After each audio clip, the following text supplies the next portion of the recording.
Good morning प्यारे बच्चों, अपने 16.2 के 11 एग्जाम्पल हो गए थे। आज अपन 12वां एग्जाम्पल करवा रहे हैं। 12वां एग्जाम्पल है एक पासे को एक बार उछाला गया। एक पासे को एक बार उछाला है तो S बराबर कुल स्थितियां हुई 1 2 3 4 5 6। फिर कह रहा है माना ए घटना पासे पर प्राप्त अंक के 3 का गुणज। तो 3 का गुणज इसको लिया घटना ए से, तो 3 का गुणज क्या हो गया 3 और 6। तथा बी घटना पासे पर प्राप्त अंक सम होना। तो पासे पर सम अंक होना, तो सम अंक क्या है 2 4 6, ये सम अंक हो गए। तो क्या घटनाएं ए तथा बी स्वतंत्र हैं? तो ये आपको ज्ञात करना है कि ए और बी स्वतंत्र हैं या नहीं। यहाँ से इंटरसेक्शन का मान निकाल लो, तो ए इंटरसेक्शन बी, इसका मान क्या रहेगा? इन दोनों में से क्या होगा? निश्चित मिल गया आपको 6। इनकी प्रायिकता निकालेंगे तो पी ए की प्रायिकता तो हो गई, अपने पास दो कुल स्थितियां हैं 6, तो 2/6। पी बी की प्रायिकता हो जाएगी 1 2 3, तो 3/6। और इंटरसेक्शन की प्रायिकता हो गई ए इंटरसेक्शन बी की, इसमें एक स्थिति है तो 1/6। तो क्या ये स्वतंत्र हैं? तो इंटरसेक्शन का मान यहाँ से आ गया। और यदि स्वतंत्र हैं तो इंटरसेक्शन का मान आना चाहिए ए इंटरसेक्शन बी बराबर होता है P A dot P B. तो मान रख दो यहाँ पी ए का मान तो है 2/6 गुणा पी बी का मान है 3/6। तो जैसे अपन काटेंगे इसको 3 दूनी 6 और 2 से 2 कटेगा तो क्या आ गया 1/6। और इंटरसेक्शन का मान पहले निकाल लिया अपन ने 1/6। इसका मतलब ये दोनों समान आ गए, अतः ये स्वतंत्र घटनाएं हैं। ए और बी स्वतंत्र घटना है, ये आपको सिद्ध करना था इसमें। इसके बाद अपना 13वां एग्जाम्पल है।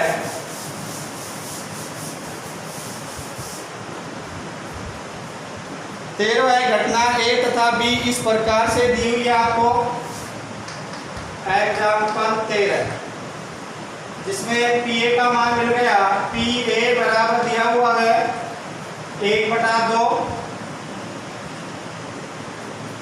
और यूनियन का मान मिल गया पी ए यूनियन बी, इसका मान मिल गया 3/5। पी बी का मान है पी बी, इसका मान दे रखा है आर, तो आर का मान ज्ञात कीजिए। जिसमें पहला ही दे रखा है आपको इसमें कि ये घटनाएं परस्पर अपवर्जी हैं। जब परस्पर अपवर्जी हैं तो इंटरसेक्शन का मान क्या हो जाएगा? पहली स्थिति के लिए पी ए इंटरसेक्शन बी, इसका मान हो जाएगा 0। परस्पर अपवर्जी घटनाएं हैं तो इंटरसेक्शन का मान तो हो जाएगा 5 और इंटरसेक्शन की प्रायिकता का मान हो जाएगा 0 यदि परस्पर अपवर्जी हैं। तो यूनियन का फॉर्मूला हो गया पी ए यूनियन बी बराबर P A plus P B minus P A intersection B. तो यूनियन का मान तो आ गया 3/5 बराबर पी ए का मान दे रखा है 1/2 प्लस पी बी का मान है आर माइनस, और इसका मान हो गया 0। अपवर्जी है, परस्पर अपवर्जी घटनाएं हैं, तो परस्पर अपवर्जी घटनाएं दे दी। यहाँ से अपन आर का मान निकाल लेंगे तो ये इधर चला जाएगा, तो आर बराबर आ जाएगा 3/5 माइनस 1/2। तो आर का मान कितना हो जाएगा? यहाँ से लघु तब देंगे तो यहाँ हो गया 6 माइनस का 5/10। तो आर का मान आ गया 1/10। कहने का मतलब है पी बी की जो प्रायिकता है ये अपनी आ गई 1/10। और इसमें दूसरा है कि ये घटनाएं परस्पर स्वतंत्र हैं। तो स्वतंत्र हैं तो दूसरा हो जाएगा स्वतंत्र हैं, तो इसका सेकंड दिया हुआ है स्वतंत्र हैं तो इंटरसेक्शन का मान क्या हो जाएगा? P A dot P B, ये इसका मान हो जाएगा स्वतंत्र है। तो यहाँ मान रख देंगे 3/5 बराबर पी ए का मान है 1/2 प्लस पी बी का मान है 1, पी बी का मान है आर माइनस इसका मान हो जाएगा P A dot P B. तो 3/5 माइनस 1/2 बराबर आर माइनस, ये तो चला गया तो माइनस का यहाँ हो गया 1/2, पी ए का मान रख दिया डॉट आर का मान रख दिया। तो यहाँ से इसको सोल्व करेंगे तो वो आ जाएगा अपना 6 - 5/10 बराबर, इसका सोल्व करेंगे तो 2r माइनस आर बटे में हो जाएगा 2, लघुत्तम दिया इसका।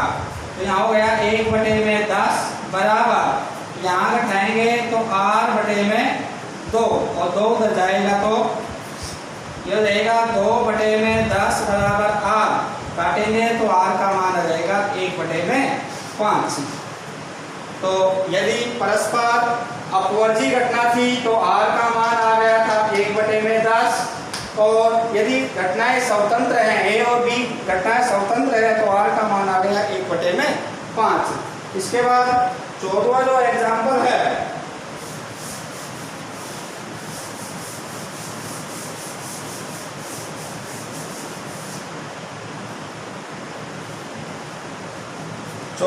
एग्जाम्पल है 3 सिक्कों को उछाला गया। एग्जाम्पल 14, 3 सिक्के हैं उनको उछाल रहे हैं तो कुल स्थितियां हो जाएंगी H H H, H T T, T H T, T T H, एक एच लिया और 2 टी लिया। अब 2 एच लेंगे, H H T, H T H, T H H और टी टी टी। ये अपनी हो गई 8 स्थितियां। एच एच 2 बार 3 बार एच हो गए, फिर 2 बार एच हो गए, फिर 1 बार एच हो गया, और ये स्थिति हो गई जिसमें एक भी एच नहीं है। फिर कह रहा है कि माना ए घटना 3 चित्त या 3 पट होना, तो 3 चित्त या तीनों ही पट, तो एच एच एच या तो तीनों चित्त हो या तीनों ही पट हो। ये ए का मान आ गया। बी कह रहा है कि बी घटना कम से कम 2 चित्त प्राप्त होना, तो बी घटना है कम से कम शब्द लग गया, तो कम से कम 2 चित्त होना, तो 2 एच वाली स्थिति लो कम से कम, तो H H T, H T H और टी एच एच, कम से कम 2 एच, तो 2 एच हो गए। अधिक की ओर चलेंगे तो 3 एच वाली स्थिति, एच एच एच कम से कम है शब्द, तो अधिक की ओर चलेंगे, 2 एच वाले भी लेने हैं और तीनों एच वाले भी लेने हैं। इसके बाद इसमें सी और है, सी कह रहा है कि सी घटना अधिकतम 2 चित्त प्राप्त हो, तो सी घटना है अधिकतम 2 चित्त, तो 2 H, H H T, H T H और टी एच एच। इसमें अधिकतम शब्द आ गया तो न्यूनतम की ओर चलेंगे, तो 2 एच वाले फिर लेंगे 1 एच वाला, तो H T T, T H T, T T H, और एक स्थिति वो हो गई जिसमें एक भी एच नहीं है। तो अधिकतम शब्द था तो न्यूनतम की ओर चलेंगे, 2 एच वाली स्थिति, फिर 1 एच वाली स्थिति, और ऐसी स्थिति जिसमें एक भी एच नहीं है। ज्ञात कीजिए कि निम्न युग्म में A B A C B C, एक तो कह रहे हैं कि ए बी में ये युग्म दिया हुआ है, ए बी ए सी का युग्म दिया हुआ है और बी सी का युग्म दिया है। बी सी में कौन कौन सी स्वतंत्र घटनाएं हैं और कौन से युग्म में आश्रित घटनाएं हैं। तो आपको पहले ए बी वाले की जांच करनी है, तो इन तीनों की मैं प्रायिकता निकाल दूं तो इसकी प्रायिकता तो आ जाएगी पी ए बराबर, इसकी प्रायिकता कितनी हो गई 2, कुल स्थितियां हैं 8, तो 2/8। इसी तरह इसकी हो गई 4/8, पी बी की प्रायिकता, पी बी की प्रायिकता। इसी तरह पी सी की प्रायिकता रहेगी यहाँ से 1 2 3 4 5 6 और 7, तो 7/8 ये दोनों की प्रायिकता हो गई। फिर इंटरसेक्शन का मान एक बार यहाँ से निकालना है, तो मैं ए इंटरसेक्शन बी का मान निकाल रहा हूँ। इन दोनों की जांच करेंगे तो ए और बी में देखो क्या वो बेनिस्ट है, इन दोनों के अंदर एच एच एच वाला वो बेनिस्ट है, तो इसमें है एच एच एच। एक स्थिति है, एक ए सी का इंटरसेक्शन निकाल लो, तो ए सी का इंटरसेक्शन क्या हो जाएगा, ए और सी में क्या वो बेनिस्ट मिलेगा आपको, ए और सी में टी टी टी मिल जाएगा, तो टी टी टी एक स्थिति इसकी मिल गई। एक है बी सी, तो बी इंटरसेक्शन सी, इसमें देखो क्या क्या बेनिस्ट मिलेगा, बी और सी के अंदर केवल वो स्थिति मिलेगी 2H वाली, तो एच एच टी एच और टी एच एच, ऐसी 3 स्थितियां मिल जाएंगी आपको। ये तीनों स्थितियां मिल गई आपको और कोई सी स्थितियां नहीं मिलेगी, तो इसकी प्रायिकता क्या हो गई, पी ए इंटरसेक्शन बी, इसकी प्रायिकता आ गई 1/8। पी ए इंटरसेक्शन सी, इसकी प्रायिकता भी आ गई 1/8।